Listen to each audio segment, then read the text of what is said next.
우리 함께 들어가는 말 함께 읽도록 하겠습니다. 같이 함께 들어가는 말 함께 읽습니다. 하나님은 회개하지 않는 죄를 반드시 징계하십니다. 징계하시되 회복의 길을 늘 열어두십니다. 실패를 통해 실수를 깨달을 수만 있다면 실패도 유익합니다. 아멘. 여러분, 손자병법에 보면 특별히 시계편에 이런 말이 있습니다. 전쟁이란 국가의 큰일이며 살고 죽는 것이 정해지고 흥하고 망하는 방법이니 상세히 살피지 않을 수 없다. 이 손자병법에 나오는 그러한 말입니다. 그래서 여러분, 일반적으로 현대전에서 그 전쟁을 할 때 한 4가지 정도의 전제 조건이 있는데, 이 4가지 정도의 전제 조건을 만약에 우리가 파악하고 그리고 알 수만 있다면 언제나 전쟁을 해도 백전백승한다라는 것입니다. 첫 번째가 뭐냐면 군사의 사기가 어떠한가라는 것이에요. 두 번째, 잘 훈련된 군인이 있는가. 세 번째, 적당한 충분한 군량이 있는가. 그리고 적진의 정확한 정보가 있는가. 이러한 4가지를 알게 되면 그러면 백전백승한다라고 이야기합니다. 이러한 전략으로 봤을 때 사실 이 아이성의 전투는 어떠한 면에서 보면은요, 이스라엘이 점령 못할 이유가 없었어요. 다시 말하면 위의 모든 4가지의 조건들이 이 이스라엘 민족에게 다 갖춰져 있었어요. 그래서 아이성의 전투를 하게 되는 것입니다. 그러니까 점령 못할 이유가 전혀 없었던 것이에요. 그런데 이 전쟁에 실패할 수 없는데 여호수아 장군은 정탐꾼을 보내서 정탐꾼이 3,000명만 보내도 넉넉하다고 말하는 이 말을 듣고 보냅니다. 그런데 어떻게 됐습니까? 참패하게 되죠. 굉장히 쉬운 상대였고 숫자적으로나 물자적으로나 사기적인 면으로나 비교가 안 될 정도로 위에 있었음에도 불구하고 이 아이성에서 철저하게 패배하는 모습이 이 이스라엘 민족에게 당하게 됩니다. 한 번도 전쟁에서 여태까지 패하지 못했던 그러한 이스라엘이 처음 패하게 돼요.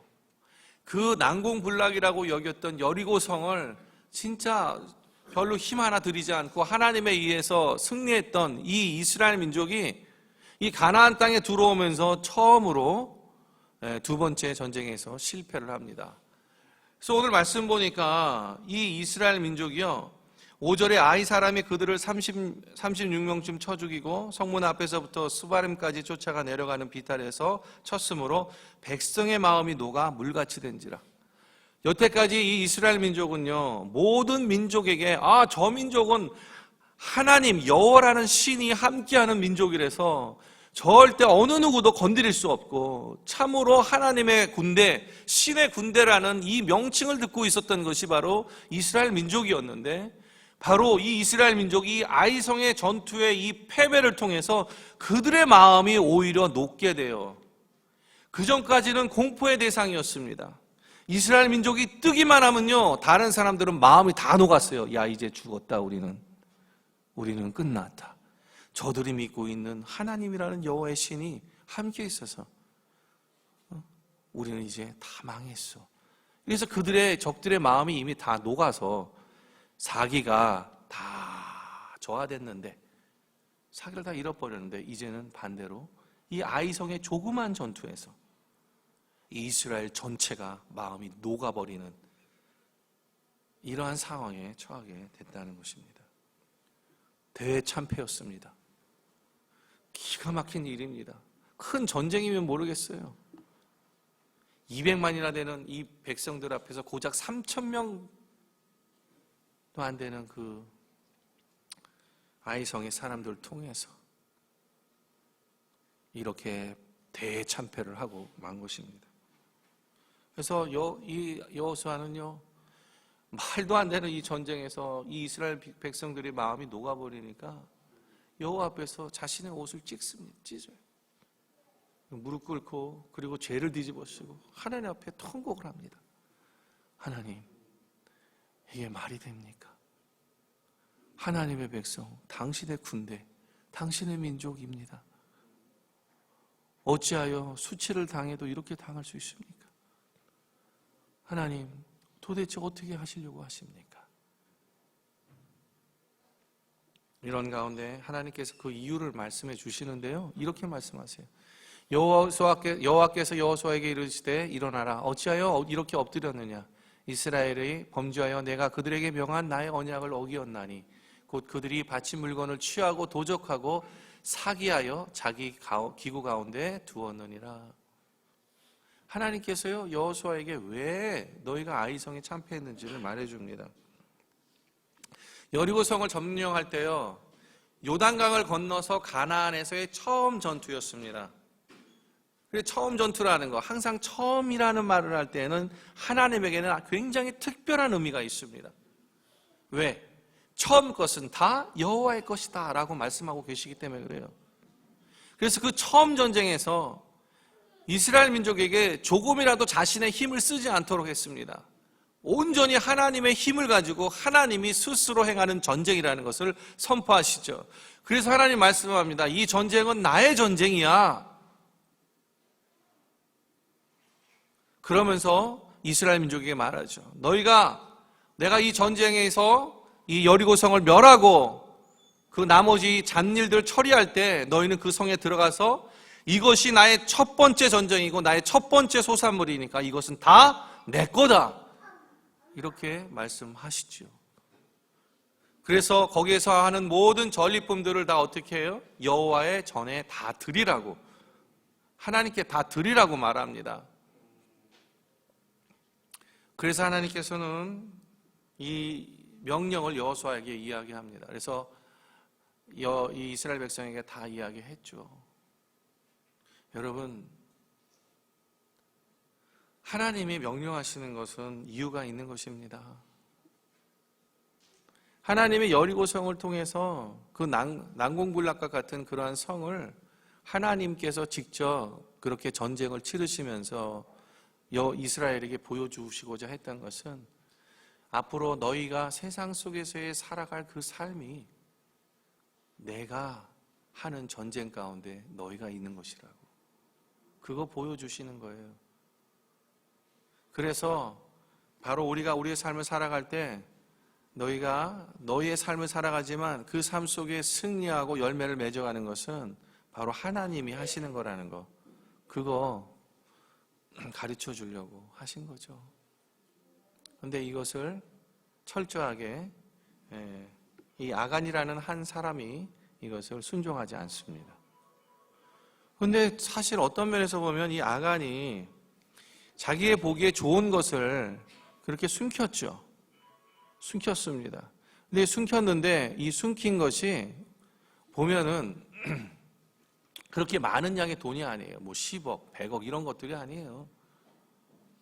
그렇게 큰 양의 돈은 아닙니다. 그럼에도 불구하고 하나님께서는요, 이 아간을 철저하게 징계하십니다. 이 여호수아에게 이렇게 명령하죠. 오늘 본문에 읽은 것처럼 이렇게 말합니다. 13절에 너는 일어나서 백성을 거룩하게 하여 이르기를 너희는 내일을 위하여 스스로 거룩하게 하라. 이스라엘 하나님 여호와의 말씀에 이스라엘아 너희 가운데 온전히 바친 물건이 있나니 너희가 그 온전히 바친 물건을 너희 가운데에서 제하기까지는 내 원수들 앞에 능히 맞서지 못하리라. 이렇게 말합니다. 그래서 그 다음날 아침에 그 모든 이스라엘 백성이 다시 한번 성결케 하고 다 여호와 앞에 나오게 합니다. 그래서 누가 그랬는지 가리죠. 그래서 결국은 아간이 잡히게 됩니다. 아간이 잡히게 되는데 여러분, 이 아간이 계속해서 이제 이 제비뽑기를 했겠죠. 그래서 맨 처음에는 우리가 유다 지파에서 유다 지파가 나오게 되었고, 그 다음에 세라 족속이 나오게 됐고, 세라 족속 중에서 삽디가 뽑혔고요. 삽디의 가족 중에 남자들이 가까이 오게 하니까 바로 세라의 증손인 삼다의 손자 갈메의 아들인 아간이 뽑히게 됩니다. 이러한 상황 가운데에서 이 아간이 다시 한번 고백하게 되죠. 이렇게 말합니다. 내가 노력한 물건 중에 시날산의 아름다운 외투 한 벌과 은 200세겔과 500세겔 중에 금덩이 하나를 보고 탐내어 취하였나이다. 이렇게 말합니다. 그렇게 탐내어서 취하였다라고 말합니다. 여러분, 한 사람의 죄예요. 사실은 한 사람의 죄인데 이 한 사람의 죄가 온 이스라엘을 부정하게 만들었습니다. 아간의 죄 한 사람, 이 아간의 죄를 한 사람의 죄라고 또는 일부분의 문제라고 그렇게 말할 수 있겠지만, 그러나 하나님께서는 이 중대한 이 결정에 앞서서 분명한 하나님의 말씀을 통해서 보여주셨다는 거죠. 여리고성에 이 함락하기 전에. 그래서 보니까 이것이 아나니와 삽비라가 자꾸 생각이 나요. 하나님의 복음, 예수 그리스도의 복음이 전파되고, 그리고 120명의 사람이 이제 성령을 받아서 예루살렘에서 처음으로 베드로가 복음에 관해서 설교를 했을 때 수천 명이 날마다 돌아오는 그 사건 속에서 처음으로 이 공동체, 교회가 출발하는 그 상황 가운데에서 분명히 이제 그때 아마 아나니와 삽비라는 자신이 아마 귀한 마음이었죠. 자신의 재산을 팔아서 그래도 하나님 앞에 거룩하게 드리겠다라고 하는 이 깊은 마음, 하나님 앞에 헌신된 마음이 있었어요. 그런데 그 마음이 잘은 모르겠지만 중간에 변한 것 같아요. 그렇죠. 그것을 다 갖고 와서 다 드린 게 아니라 그 중에 일부를 갖고 와서 드리죠. 그 모습을 보면서 이 사도 앞에 말하죠. 이것이 다냐? 다다. 그렇게 속여서 말합니다. 이 물건 너 부동산 판 게 이게 전부 다냐? 예, 다 답니다. 라고 거짓말했을 때 이 베드로가 그러죠. 너가 하나님의 성령을 속이냐고. 그 말을 듣자마자 그는 죽습니다.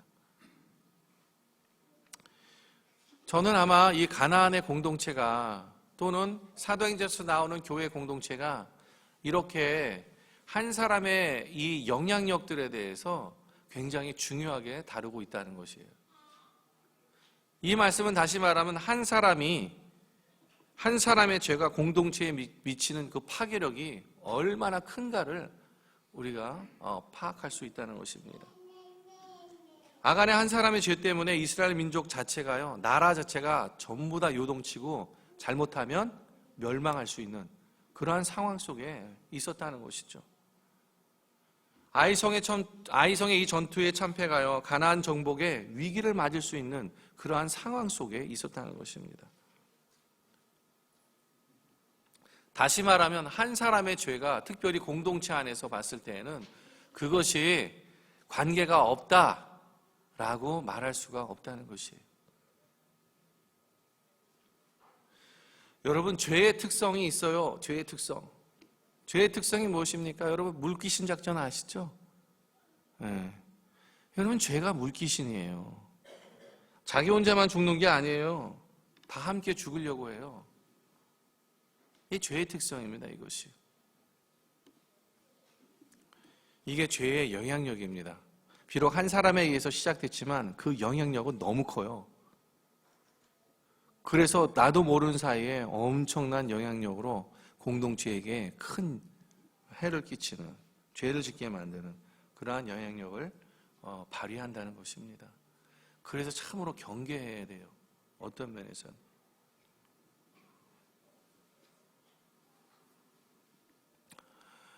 여러분, 이 뚝이 어느 한순간에 확 무너지지 않습니다. 이 뚝이요, 조그마한 구멍 하나가 나서 그 구멍이 점점 커져서 나중에 뚝이 무너져요. 그래서 그 안에 있는 모든 마을과 그리고 사람들이 다 물속에 잠기게 되는 것입니다. 그만큼 죄는 무서운 거예요. 그래서 이만큼 무서운 죄를 통해서 한 사람 한 사람이요, 좀 도전을 받아야 돼요. 그리고 생각을 해봐야 돼요. 그것이 얼마나 큰 영향력인가.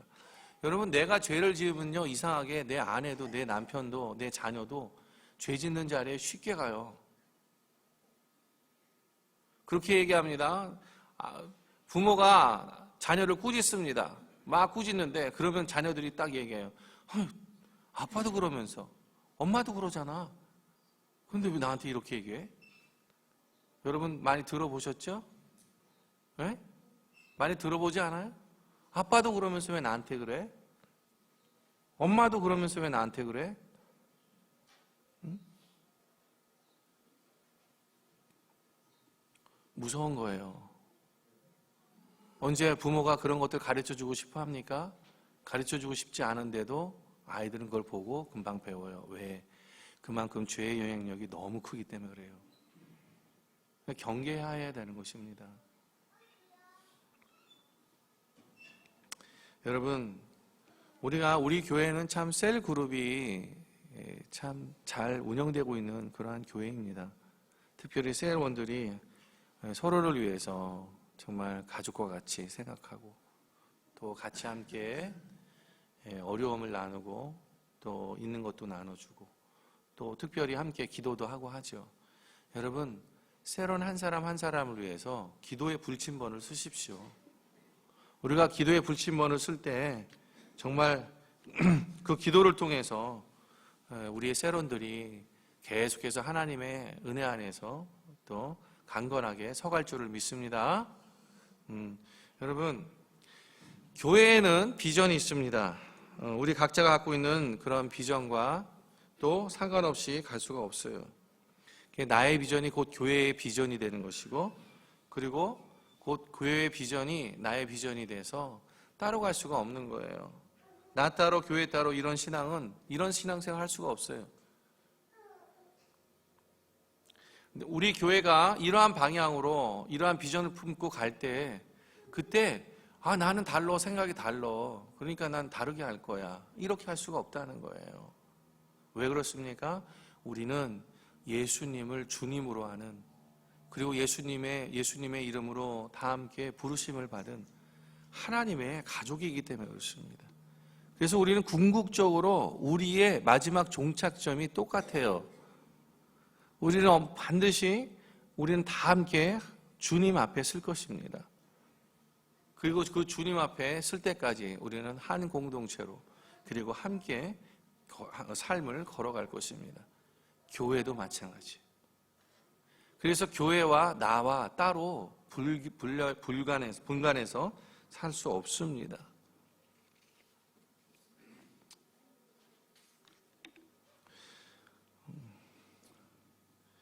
여러분, 어떤 면에서 보면 우리가 한번 좀 생각해 보기를 원하는 부분이 하나 있는데 그것은 오늘 아간입니다. 아간. 여러분, 아간이 훔친 것이 제가 아까 말씀드린 대로 많지 않은 것이라고 얘기했습니다. 여러분, 우리가 성경에 나오는 1달란트, 2달란트, 5달란트, 이 달란트는요 세겔로 치면은 한 3,000세겔에서 5,000세겔 정도 되는 거예요. 그런데 오늘 이 아간이 훔친 거를 보면요, 은 200세겔입니다. 금 50세겔입니다. 한 달란트에 이르지도 못하는 거예요. 굉장히 작은 돈이에요. 그런 면에서 봤을 때는. 참, 여러분, 우리가 이제 가끔 가다가 신문지상에 보면 자신의 마음대로 회사 돈을 유용하거나 나라 돈을 유용해서 그렇게 횡령을 하는 사람들, 뭐 이게 1억, 2억 뭐 이렇습니까? 아니라 수십억, 수백억 아닙니까? 예? 그런 거에 비하면 이 사람은 너무 적은 거예요. 그러니까 솔직히 말하면 그냥 공금횡령으로 한 뭐 징역 5년 이렇게 그냥 딱 때리면 그만큼 충분한 대가가 될 텐데 이 아간을 보면 하나님이요, 아간뿐만 아니라 아간에 속한 모든 가족들, 짐승들, 심지어는 물건까지도 다 돌로 치고 묻어버리라고 말합니다. 어떤 면에서 보면 굉장히 하나님 진짜 너무한 거 아닌가 그런 생각이 듭니다. 야, 너무하신 거 아닌가? 너무한 거 아닌가? 그런데 19절에 보니까요 이런 말씀이 있어요. 여호수아가 아간에게 이르되 내 아들아 청하노나 이스라엘 하나님 여호와께 영광을 돌려 그 앞에 자복하고 내 하나님 내게 행한 일을 내게 고하라. 여러분 같으면 아간에게 어떻게 말하겠어요? 야, 너가 그렇게 했기 때문에 지금 너 앞에 있는 저 울고 있는 아내 봐봐. 남편이 죽어서 저렇게 통곡하고 있는 저 아내와 아들 봐봐. 아니, 아들이 죽어서 통곡하고 있는 저 어머니를 봐봐. 어떻게 너가 이렇게 할 수 있어? 라고 그렇게 할 것 같은데 이 여호수아는요 이렇게 말해요. 이스라엘의 하나님 여호와께 영광을 돌려라. 그래서 그 앞에 자복하고 내 행한 일을 내게 구하라. 이렇게 말합니다. 어떻게 이렇게 생각할 수 있을까요? 어떻게 이렇게 얘기하죠? 여호수아가 아간이 그 행한 일이 하나님의 영광이다 이 말입니다. 하나님께 영광을 돌려야 된다는 것입니다. 어떻게 도둑질이 아무리 많은 양이 아닌 조그만 양이라도 어떻게 도둑질이 이렇게 하나님 앞에 영광이 됩니까? 우리가 같이 함께 성경 한 절을 읽도록 하겠습니다. 시작. 이에 여호수아가 아이를 불살라 그것을 영원한 무더기로 만들었더니 오늘까지 황폐하였으며 그가 또 아이의 왕을 저녁 때까지 나무에 달았다가 해질 때에 명령하여 그의 시체를 나무에서 내려 그 성문 어귀에 던지고 그 위에 돌로 큰 무더기를 쌓았더니 그것이 오늘날까지 있더라. 바로 이것이 아골 골짜기를 말합니다. 그래서 오늘 여러분 우리가 흔히 말하는 찬송가에도 나오는 아골 골짝 빈들에도 주님 앞에 들고 나아가겠다고 믿음으로 나아가겠다라고 하시는 그 말씀을 우리가 알 거예요. 이것이 바로 이 아골 골짜기의 이 시초가 되는 것입니다.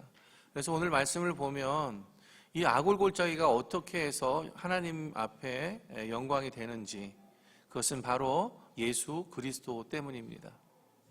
이유는 오늘 이 본문에서 우리의 죄가 이 아간의 죄가 드러나는 것, 그 아간의 죄가 드러났던 것이 바로 하나님 앞에 영광이 되는 것이다.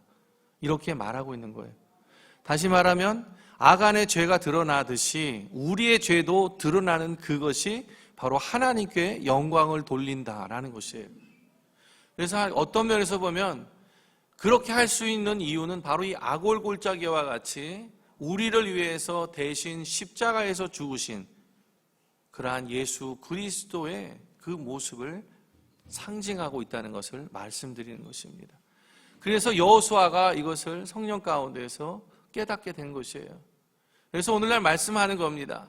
미리 예수 그리스도가 이 땅 가운데 오셔서 우리 죄를 위해서 돌을 맞으시고 그리고 십자가에서 죽으시고 돌무덤 가운데 들어가셨던 그 모습을 이 가운데 미리 말씀하고 계시는 거예요. 그래서 우리의 죄 때문에 돌아가시는 그 예수 그리스도를 향해서 우리에게 말씀하고 있는 것이라는 것입니다. 그래서 우리의 죄가 드러나는 것, 그것이 예수 그리스도 안에서 하나님께 영광이 된다라는 것이에요. 그래서 오늘 이 아간에 하나님께서는 철저하게 응징이 필요했던 것입니다.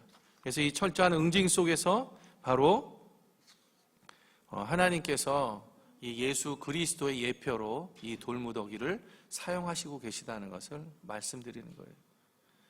여러분, 우리는 참 연약해요.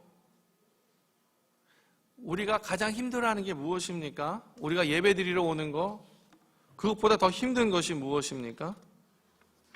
그것은 바로 우리의 반복되어지는 죄입니다. 반복되어지는 죄가 참으로 우리에게 너무나 힘들게 만들어요. 왜냐? 그 반복되어지는 죄를 통해서 우리에게 무엇이 생기기 시작하냐면 죄책감이 생겨요. 그리고 죄의식이 생기게 됩니다. 그러니까 이것이 자꾸 우리로 하여금 죄를 지을 때마다 하나님 앞에 나아가는 것을 이렇게 자꾸 못 나가게 붙들어요. 야, 너 또 회개하러 가니? 너 그거 회개해도 무슨 소용이야? 너 또 죄 지을 거잖아. 응? 아니, 너 무슨 회개야? 너 진정 회개했어? 너 또 죄 지으면 또 회개할 거야? 그게 무슨 회개야? 이렇게 하면서 우리들에게 계속 죄책감과 죄의식을 주죠. 우리는 다짐을 하고 다짐을 합니다. 하나님, 다시는 죄 짓지 않게 해주십시오. 정말 죄 짓지 않게 해주십시오. 다짐하고 또 다짐하며 기도하는데, 근데 시간이 지나면 언제 그랬냐는 듯이 반복해서 죄 짓는 모습이 우리 안에 있어요. 그럴 때마다 생각나는 거, 아, 나는 왜 이 모양이지? 와, 진짜 나 뭐야? 나 믿는 사람 맞아? 나 정말 교회 다니는 사람 맞아? 그런 생각 참 많이 갔습니다. 여러분, 많은 그리스도인들이요, 이렇게 마음 안에서 죄에 대해서 탄식하고 그리고 한탄합니다. 그런데 성경에서 보니까요, 이런 죄의 악순환이 제일 가장 잘 표현하고 말하고 있는 그러한 곳이 있습니다. 바로 사사기입니다. 사사기. 반복적인 패턴들이 있어요. 그래서 거기서는 이렇게 말합니다. 또라는 말이 참 많이 나옵니다. 또 계속해서 반복해서 또 그들의 신들을 섬겼더라. 또 여호와의 목전에 악을 행하니라. 또 여호와의 목전에 악을 행하며 또 바알브릿을 자기들의 신으로 삼고. 사사기에 나오는 모든 백성들이요, 또. 여러분, 따지고 보면 이스라엘 백성만 이렇게 반복해서 죄를 지는 것입니까? 그건 아니죠. 우리도 마찬가지예요. 우리도 마찬가지로 반복적으로 죄를 지읍니다. 계속해서 반복해서 죄를 지어왔고요, 또다시 회개하면서 여전히 그 죄를 짓고 있습니다. 우리가 짓는 죄는 언제나 새로운 죄가 아니에요. 대부분 예전에 지은 죄를 오늘 또 짓고 내일 또 짓습니다. 예를 들면요, 누군가 미워하는 사람은요, 미워하는 사람을 오늘 또 미워하고, 그리고 그러지 않기를 바라지만 내일도 미워합니다. 그렇지 않습니까? 또 뿐만 아니라 우리가 거짓말을 하는데 그 거짓말하는 것도 오늘 또 거짓말하고, 그러지 않기를 원하지만 내일도 또 거짓말하는 거예요. 우리가 새로운 죄를 짓는 것들이 아니에요. 반복적인 것입니다. 근데 여러분, 역설적으로 말하자면 이렇게 말하고 싶어요. 오히려 이렇게 연약해서 자꾸 죄책감이 들고 죄의식이 드는 것은 오히려 우리에게 은혜다. 오히려 우리에게 은혜다 라고 말씀드리고 싶어요. 아니, 목사님, 이게 무슨 말씀입니까? 아니, 어떻게 죄 짓는 게 은혜예요? 아니요, 죄 짓는 것을 저는 은혜라고 하는 것이 아니라, 여러분, 죄는 하나님이 미워하세요. 그리고 죄는 반드시 하나님이 징계하십니다. 그러나 죄를 통해서 넘어지는 우리의 모습이 은혜라고 하는 것은, 그렇게 죄를 통해서 넘어져 봐야 자신이 누구인지를 알아요. 죄를 통해서 넘어져 봐야 그제서야 자신의 밑바닥을 보기 시작하는 것입니다. 그제서야 자신을 돌아보기 시작한다는 거예요. 그 죄로 인해서 넘어져 보지 않은 사람은 자신이 죄인인지 몰라요. 그리고 하나님이 자신에게 얼마나 필요한 존재이고 하나님의 은혜가 얼마나 큰 것인지를 그때서야 깨닫게 된다는 것입니다. 그런 면에서 봤을 때 우리에게 이 연약함과 부족함이라는 것은 하나님을 붙들 수 있는 은혜요 도구인 것입니다.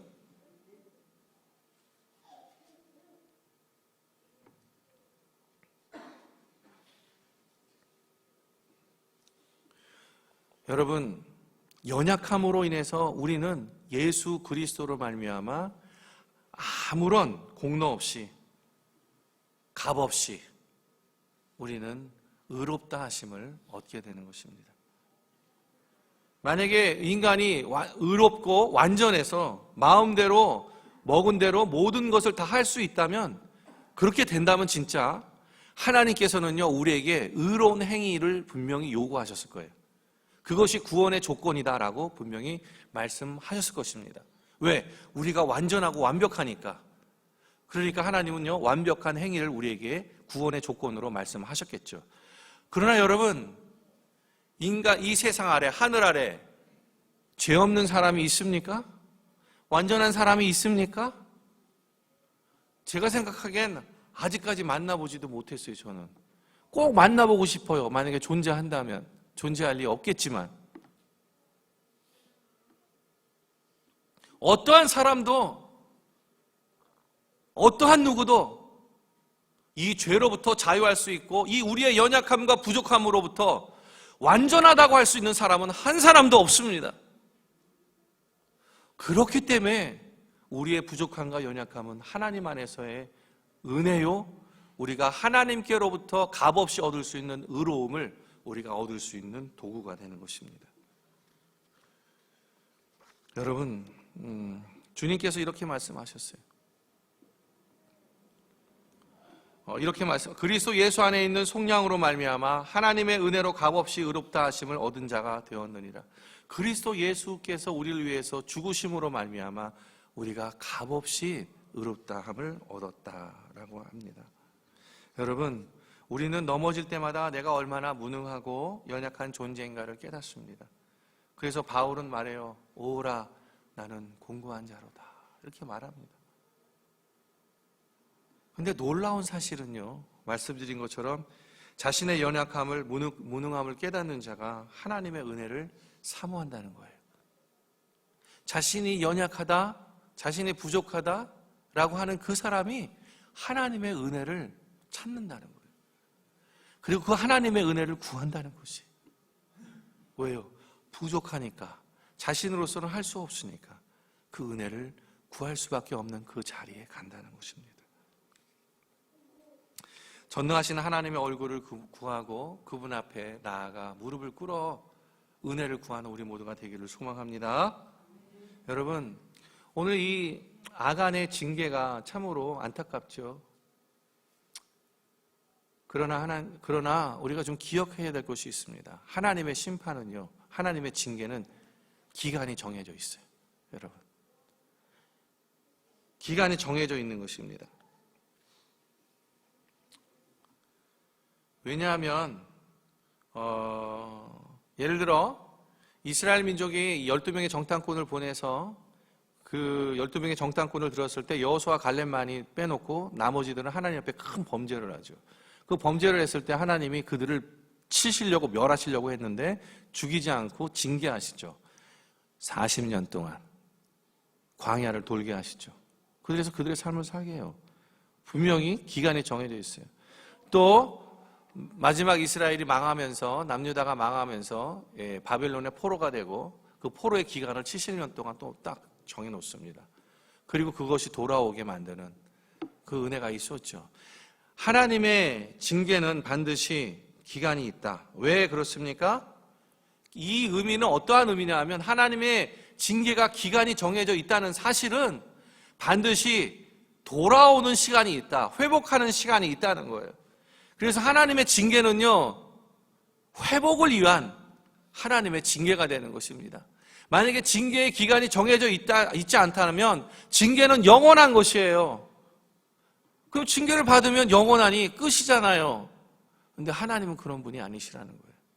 은혜로우신 하나님은 징계 기간을 정해둠으로 인해서 반드시 다시 돌아와 회복하는 그 기간을 반드시 두셨다는 것입니다.